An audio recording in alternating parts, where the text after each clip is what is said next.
It's your daily dose of weather geekiness. It's Weather for Weather Geeks, the Wednesday evening edition, 11th day of April 2018. Hope you had a good day today. The weather wasn't great for a while, but it's turning out to be a pretty nice evening depending on where you are. We've got some cool stuff to show you this evening. I've been kind of geeking out to the dramatic differences in the weather across our viewing area as we've gone into the late afternoon and evening. Beautiful spring evening here in Columbiana where the flags are billowing. It's breezy. 57 degrees along the traffic circle this evening, but then you head up into Niles in Trumbull County, slate gray overcast, 46 degrees. It's even cooler than that in some spots this evening. Check out, again, this is pretty neat. I mean, 37 in Sandy Lake, 39 in Cortland, but then Newton Falls is 55. It's well up into the 50s from 224 on south. Even the difference between downtown and Boardman is pretty impressive. 7-degree difference, as the crow flies, a few miles makes a big difference out there this evening. A warm front, no surprise, is pushing across the region. It's kind of like right through here as of 7 p.m. It'll continue making some northward progress over the next couple of hours. So even in areas that are stuck in the cool air early this evening, I think you'll see a late day high temperature in many places. All right, radar over the last 6 hours shows the damp weather that is visited from time to time. As of 7 p.m., it's pretty much concentrated in our northern viewing area where it's cooler from I-80 on north. You can also see kind of the haves and have-nots here on the visible satellite picture. Again, hardly a cloud in the sky once you're down towards Lisbon and Salem, Columbiana, Hanoverton, East Liverpool. But then you get up into Mahoning County, it's a little cloudier, and then it's still pretty ugly in Trumbull and Mercer counties this evening. That's springtime. Warm fronts in the springtime mean some business, and I'll show you more warm frontal shenanigans coming up in just a second. Now, the showers that we have out there this evening will fade away, but everyone's going to get wet, I think, late tonight into tomorrow morning. Pretty good chance of wet weather around daybreak on your Thursday, and then better things are on the way. Here's how the hour-by-hour rain chances break down on Thursday during the daylight hours. Highest first thing in the morning, decreasing around midday, and there's just a small chance of a quick sprinkle or a shower in the afternoon. It's a small chance, would not cancel any outdoor plans. Should be a great afternoon with the exception of the wind tomorrow, which I think is going to be noticeable. Our model here might be overdoing it a little bit, but I could see at least 30 to 35 mile per hour gusts, if not closer to 40, during the afternoon tomorrow. So it's going to warm up. The sun's going to try to break out, but it is going to be windy. It'll stay pretty windy right into tomorrow evening. But again, aside from a stray shower tomorrow afternoon, we should be in pretty good shape. This frontal boundary, and it's a doozy. I'm going to show you the temperature difference on either side of this front coming up in a second. But this front is far enough north that Friday still looks fantastic. I mean, we've got 76 in our forecast now for Friday. Good deal of sunshine. Gusty breeze, yes, probably not as windy as tomorrow. But just a fantastic Friday, a good day to play hooky. We're still on the warm side of things on Saturday with this front off to our north.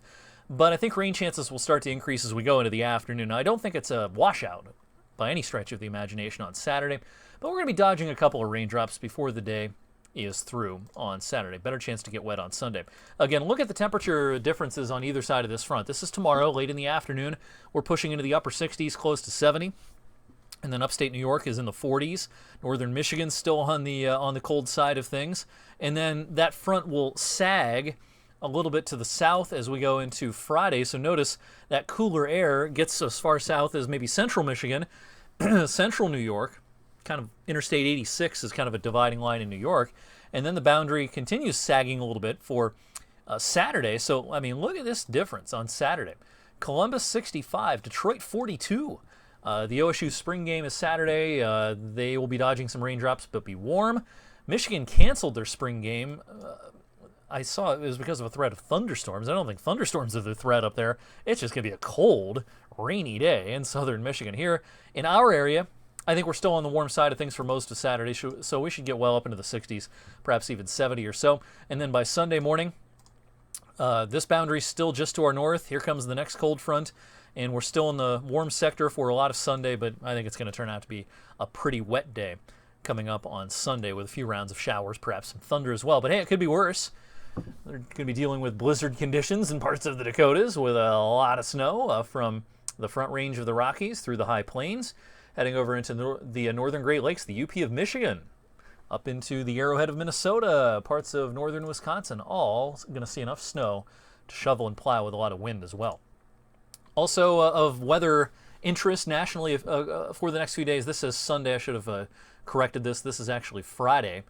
This is the day 3 outlook from the Storm Prediction Center, showing an enhanced risk of severe thunderstorms, including the possibility of tornadoes, parts of the Arklatex, that's kind of the border between Texas, Louisiana, Arkansas, and then heading up into parts of Missouri as well. So severe weather is going to be a concern in parts of the south over the next few days. Our weather, boy, this is going to be a real roller coaster ride. Again, we get into the mid-70s on Friday, stay in the warm sector through Sunday, but then temperatures crash on Monday. Our hot, whatever the temperature is after midnight on Monday morning, that'll be the warmest it gets all day. We'll spend the afternoon in the 30s. The wind chills will probably be in the 20s. I think there'll be some snow flurries around. There could be some pretty nasty winds on Monday. And Tuesday, I have a high of 40 in the forecast. That's about 20 degrees below the average on Tuesday. There's probably going to be some flurries around that day. Beyond that, the cold eases some.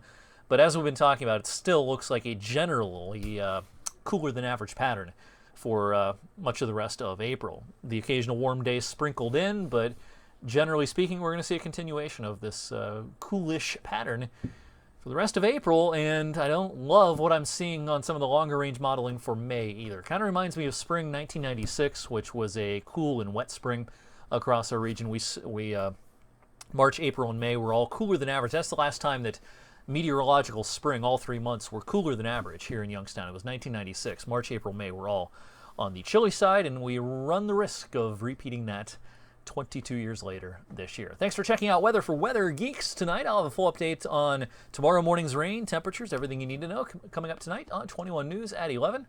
Have a great Wednesday night.